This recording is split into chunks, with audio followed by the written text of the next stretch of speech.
So we'll start with the compiler design, the first unit, that is unit 1. First we will see what is mean by an compiler. So a compiler is an software that is going to translate the code which is written in one language to the other language without the meaning of the changing of the meaning of the program. It is going to translate the code which is written in one language to the another language. In this process of changing from one language to another some other language, there is no change of any program meaning. We are not going to change any meaning of the program. Just what is meant by a compiler means it only translate high level languages to the low level languages, or we can call it as the translate the code written in one language to some other language without changing the meaning of the program. So this is called as compiler. In the compiler design, the first unit we are seeing is, first it is going to take the source program. Source program is nothing but it is an program which we are writing in the English language. That program it is taking as an input to the compiler. What the compiler will generate? Compiler will generate the object program. This object program is next given to the assembler. Assembler is also one of the language. It is going to translate the assembly level language to the machine language. So this assembler is responsible to transfer high level programs to the machine level programs. After the completion of the assembler, we are getting the finally the targeted program output. So this is a process how the compiler is going to be work. First the program is given to the compiler, then compiler will generate the object program. This object program will be given to the assembler, and then it is given to the, and it is assembler is generating an target program. So this is the definition of an compiler. Okay, so this is an execution process, how we are going to execute the compiler whole process. Now we will see the main topic, that is the structure of the compiler. So we are telling that the compiler is a translator to translate one language to another language. So next we will see in the translating process what is the structure of the compiler, we will see now. Okay. So next topic we are going to see is the structure of an compiler. So for any large software, it is easier to understand and implement if it is divided into small defined modules. Why we are telling that small defined modules means, if we are taking, suppose you take one large software, and it will be easier and it will be simplified when we divide that particular software into modules.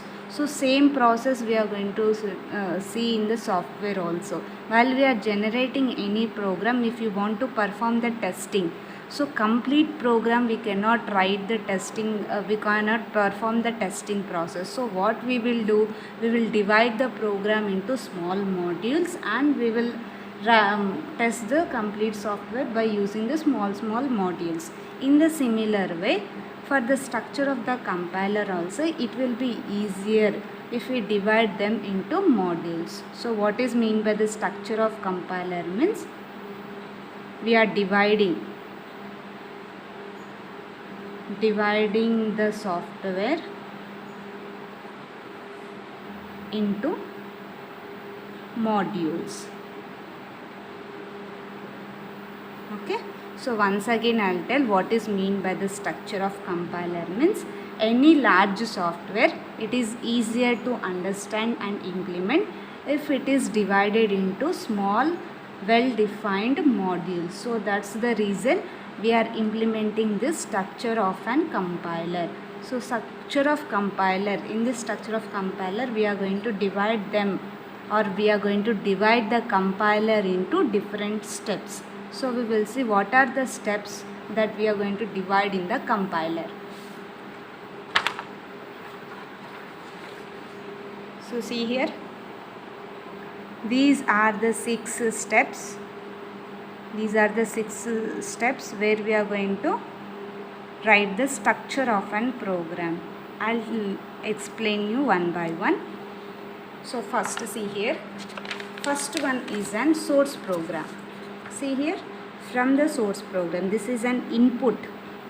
This is an input for any compiler. First, the compiler, if you want to generate the compiler, first we need one high level program to convert them into machine language. So source program is an input. Okay, in this input we are dividing the structure of compiler into 6 phases, or we can call it as 6 steps. What are those 6 steps? First one is a lexical analyzer, second one is an syntax analyzer, third one is an semantic analyzer, fourth one is intermediate code generator, next one is a code optimizer, and the last and sixth one is the code generator. After this code generator, we are getting the target program. That is nothing but the assembly code we are getting. Okay, so these are the 6 steps that are involved in the structure of compiler. We'll start with the first phase of an structure of an compiler. The first phase is lexical analysis. This is an first phase of compilation. In the structure of compiler, the first phase is a lexical analysis. What the lexical analysis will do means, it will take the source program as an input. It will take the source code as an input to the lexical analyzer. What this lexical analyzer will do means, it will transfer the characters in the form of lexemes. So whatever we are writing in the program, the characters, those characters will be converted into meaningful lexemes. Okay, so these lexemes will be represented in the form of tokens. So it will take the input as a source program. What the lexical analyzer will give means, it will give the output as tokens. I will repeat once again what is mean by lexical analysis means. It will take the source program as an input, and it is nothing but here lexical analyzer will convert the characters in the form of lexemes. So this lexemes we are calling it as tokens. So what is the output we are getting in the lexical analysis means, output is an tokens. Okay, this is an lexical analysis. That is the first phase of compilation. We will see what is mean by the next phase, that is the second phase of compilation, that is the syntax analysis. Second phase of compilation is the syntax analysis. So what is the output of the first phase of compilation, that is tokens. These tokens will be acting as an input to the syntax analyzer. So these tokens will be acting as input to the syntax analyzer. So what this will do means, the tokens as an input, they will generate the parse tree as an output. So this token as an input, it will convert or it will generate an parsing tree. Tree is nothing but whatever the steps we are writing, those will be converted into tokens. After it is generating the tokens, they are arranged in a form of parsing tree. Tree is nothing but it is for our analysis. So to convert, we are writing the parsing tree. Tree is nothing but all the inputs we are writing at the one side, like a tree like this we are writing.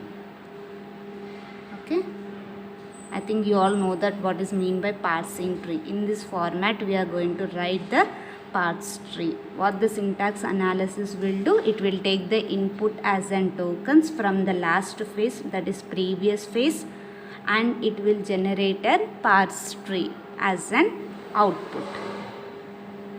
Okay, this is all about syntax analysis. This is a second phase of compilation. Next we will see the third phase, that is a semantic analysis. This semantic analysis is a third phase of compilation. What this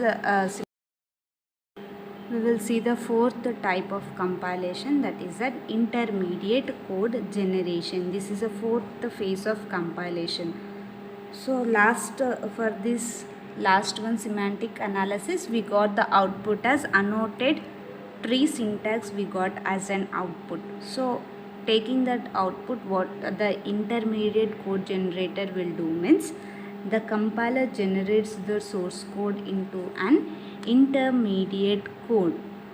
Okay, so this intermediate code is generated between the high level languages and machine level languages. So it will take this output, this will take the tree syntax as an output, and this intermediate code generator will act as an intermediate, means middle between the high level language and machine level language. So this is an intermediator. Fourth phase of compilation is an intermediator between the high level language and also an machine level language. So this is the role of an intermediate code generator. Okay, so we will see the next one, that is the fifth one of compilation, is the code compilation.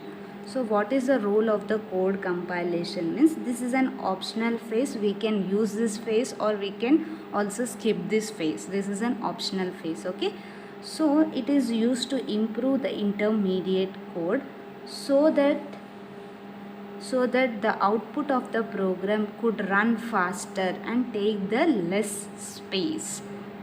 So to run our programs very fast and very easily, we have using this phase in the structure of the compiler. We have already seen the intermediate code generator. So to run fast the programs and it will take the less space between the intermediate code generator. So we are using the code optimization. The name itself, it is going to suggest code optimization, means that is nothing but we are reducing the unnecessary code in our program. See here, it removes the unnecessary lines of the code and arranges the sequence of statements in order to speed up the execution. So what are the unnecessary lines in our program? It will reduce all the statements and it will keep in one particular order for the execution to speed up the execution. If we are keeping all the unnecessary statements in our program, then what it will happen, it will take very large time to execute our program. So this what the role of the code optimization means. It will remove all the necessary lines and it will keep our program for the speeding of our execution. Okay, so we will see the last and the final phase of the compilation, that is the code generator. Code generation is the final phase of the compilation. What it will do means it will take optimized intermediate code as a output, means the previous step it will take as an input for the code generation, and what it will do means it will map it to the target machine language. So whatever the lines we have reduced, so in the last step we have reduced all the unnecessary steps in our program, that will be acting as an input to the code generator and it will produce the machine language. Okay, it translates the intermediate code into the machine code. Okay, so this is all the 6 phases of structure of compilation. Thank you.